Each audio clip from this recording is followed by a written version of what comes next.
Buffy gets therapized. This is Halloween, this is Halloween, Halloween, Halloween. Mended light, yeah.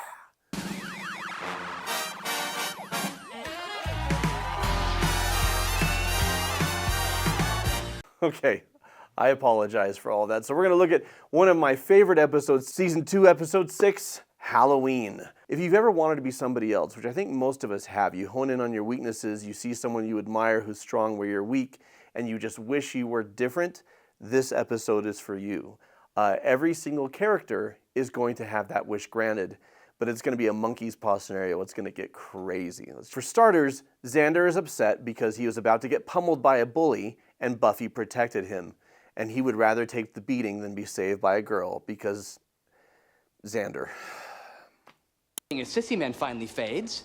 Xander, don't A black guy heals, Buffy, but cowardice has an unlimited shelf life. Oh, thanks. Thanks a lot for your help. Black eye, not black guy. I think I just violated the guy code big time. Poor Xander. Boys are so fragile. Speaking of, how was your date last night? Misfire. I was late due to unscheduled slayage. Showed up looking trashed. Was he mad? Actually, he was pretty unmad, which probably had something to do with the fact that Cordelia was drooling in his cappuccino. Oh, Buffy. Angel would never fall for her act. You mean that actually showing up wearing a stunning outfit embracing personal hygiene act? You know what I mean? She's not his type. Are you sure? I mean, I don't know what his type is. I've known him less than a year, and if you haven't noticed, he's not exactly one to overshare. True. It's too bad we can't sneak a look at the Watcher diaries and read up on Angel. I'm sure it's full of fun facts to know and tell. Yeah. It's too bad. That stuff is private. Also, Giles keeps them in his office, in his personal files. Most importantly, it would be wrong. And there they go. Okay, hang on.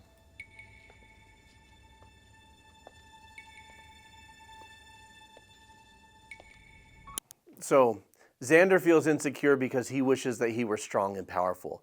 Buffy feels insecure because Cordelia is very traditionally feminine. She talks about wearing great outfits, strong personal hygiene, right? And a strong sense of personal hygiene shows up on time. And if this insecurity is a crack in Buffy's veneer, it gets split wide open when she learns that in Angel's past, he dated very classy, elegant ladies with wonderful, beautiful, lavish dresses and elegant hair, that his type a couple hundred years ago, it seems, was that. And she feels like she's very much not that. And that, again... Being beautiful was sort of her job. And clearly this girl was a workaholic. I'll never be like this. Come on. She's not that pretty. And look at her. She's got a funny waist. Look how tiny that is. Thank you. Now I feel better. Good job, Willow. No, she's like a freak. A circus freak. Yuck. Must have been wonderful. Put on some fantabulous gown and go to a ball like a princess. And have horses and servants and yet more gowns. Yeah. Still, I think I prefer being able to vote. Or I will when I can. So, Buffy, you ran off last night and left poor little Angel all by his lonesome. But I did everything I could to comfort him. Bet. So what's his story, anyway? I mean, I never see him around. Not during the day, anyway. Oh, please, don't tell me he still lives at home. Like he has to wait for his dad to get back before he can take the car? Cordelia, I think his parents have been dead for a couple of 100 years. Oh, good. I mean... What? Angel's a vampire. I thought you knew. Oh, he's a vampire. Of course, but the cuddly kind. Like a Care Bear with fangs. It's true. You know what I think? I just think you're trying to scare me off because you're afraid of the competition. Look, Buffy, you may be hot stuff when it comes to demonology or whatever, but when it comes to dating, I'm the Slayer. And Buffy fears that may actually be the case. Willow wishes that she were sexy. She feels invisible to men. And of course, she dresses sexy for Halloween and then decides to cover up with a sheet. And then this curse hits where whatever you're dressed as for Halloween, that's what you become. Am I allowed? Showtime. I could have sworn I had more candy. I'm sorry, 90s. Mr. Monster. CGI. Stop!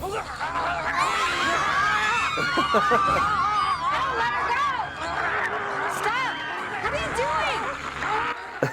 doing? They become goblins and demons.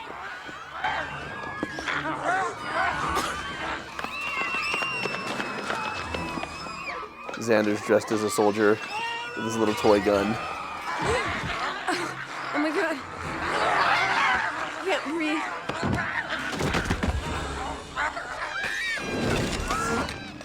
This is a pretty cool transition.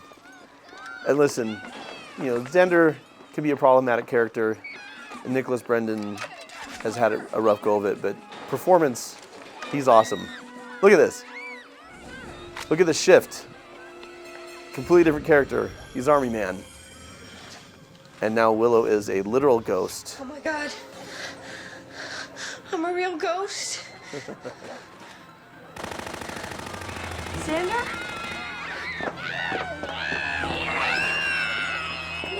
Xander, it's me, Willow.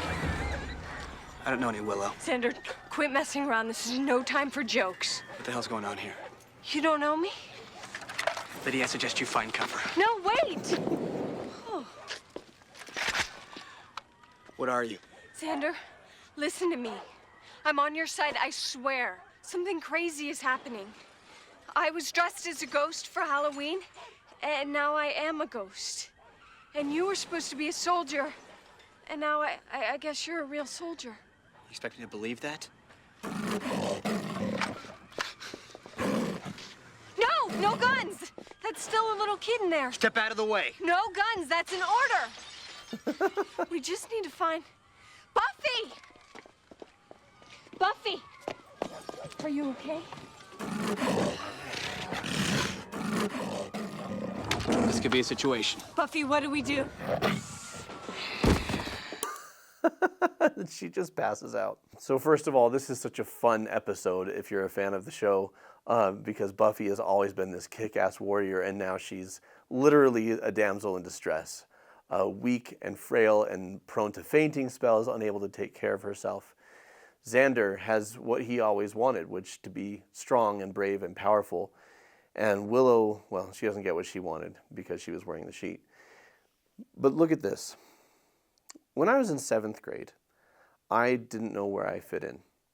You may know I was bullied a lot in elementary school. That extended somewhat into middle school, and then towards the end of middle school and into high school, I outgrew it and found myself. But in 7th grade, I didn't know where I fit in, and I desperately wanted to belong.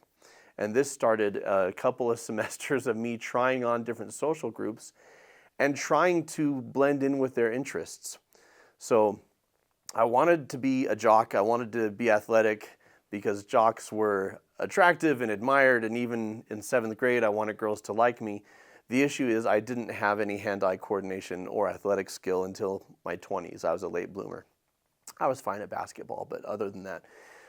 So being a jock didn't work because I wasn't good at what they were good at. I tried to hang out with the skater kids. We liked some of the same music. I was into Green Day.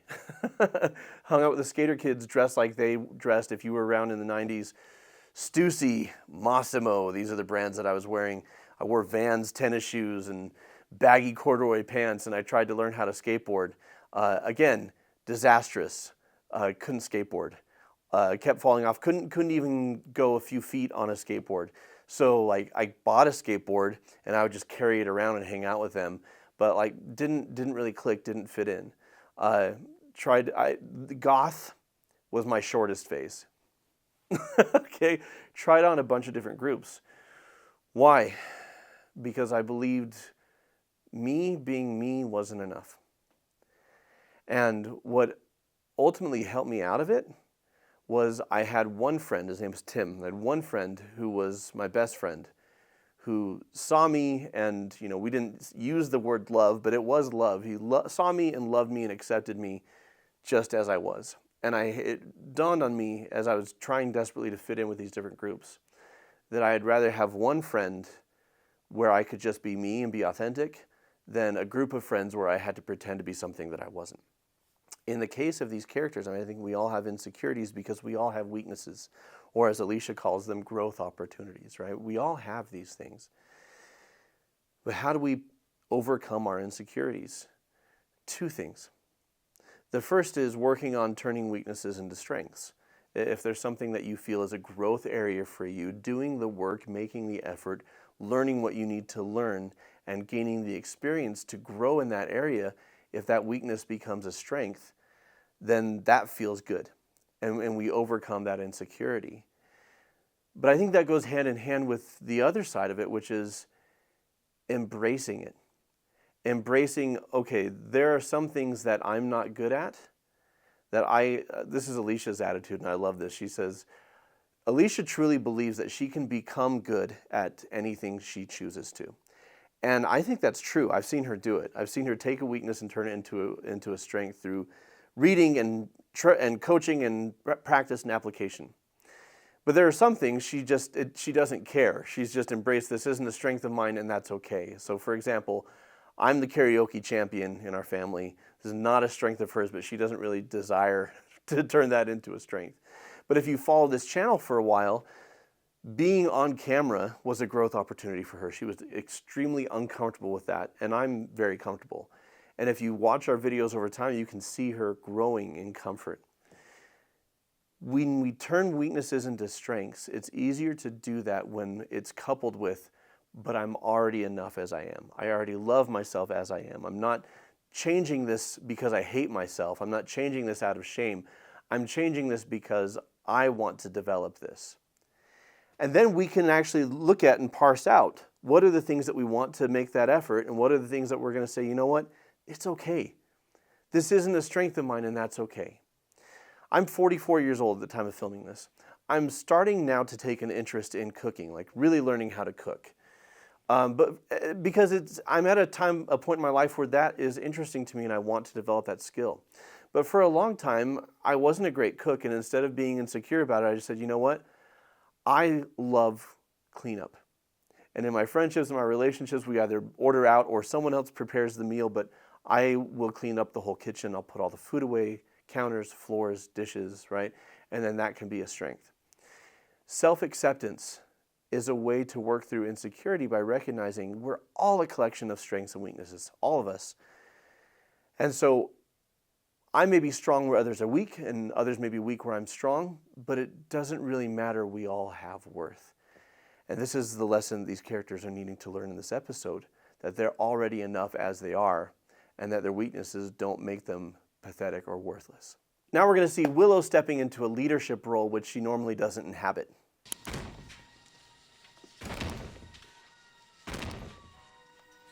Again, think of Willow in the bathroom. Think of how she was struggling to find the words, how insecure she was in saying the right thing with Buffy, not knowing how to take charge of a situation. It is you. Buffy, can't you remember it all? No, I don't understand any of this. This is some other girl. I would never wear this, that low apparel, and I don't like this place, and I don't like you, and I just want to go home. You are home. She couldn't have dressed up like Xena. Not a civilian! Affirmative! Not a civilian. What did we say?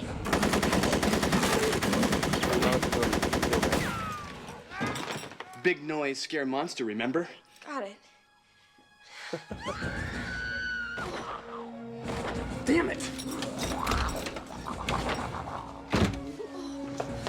Surely he'll not desert us. Whatever. So here, Willow has assumed the role of, okay, Xander is a soldier, he needs someone to give him orders so he knows what to do. What of these creatures out there are civilians, right? They're people who have been turned into monsters, but don't shoot them dead. And what are actual vampires? Go ahead and kill them, right? And her stepping into this role is born of necessity, which sometimes this happens. In fact, a lot of times this happens. We stay in the lane we're comfortable in. I was uncomfortable in a leadership role for a long time because I just always preferred to, well, I'll do what I like to do. I'll do what I'm comfortable with, and somebody else will step in and tell me what to do or take charge of doing the organization or making things function, making things run. But all of us have within us abilities that we didn't know that we had or that we have chosen to ignore. And how fully we step into those abilities is up to us, but I can say the more well-rounded we are, the more we look at our weaknesses as growth opportunities, the more resilient we become, the more capable we become, and the less afraid we are. And the more we grow, the better we are able to step into our other roles or the roles that we prefer to inhabit with confidence and with new perspectives. I love it. Buffy!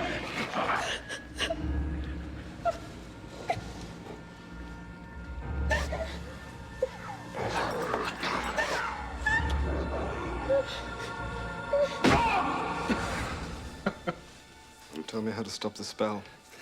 Giannis, break its stature.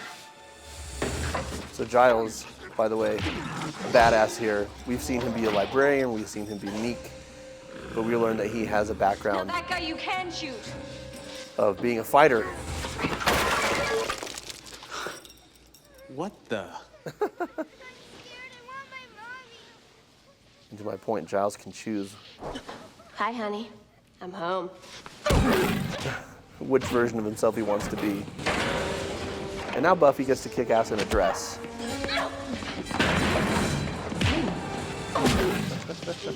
You know what? It's good to be me. There's a lot of power in that line. It's good to be me. Buffy got what she wanted.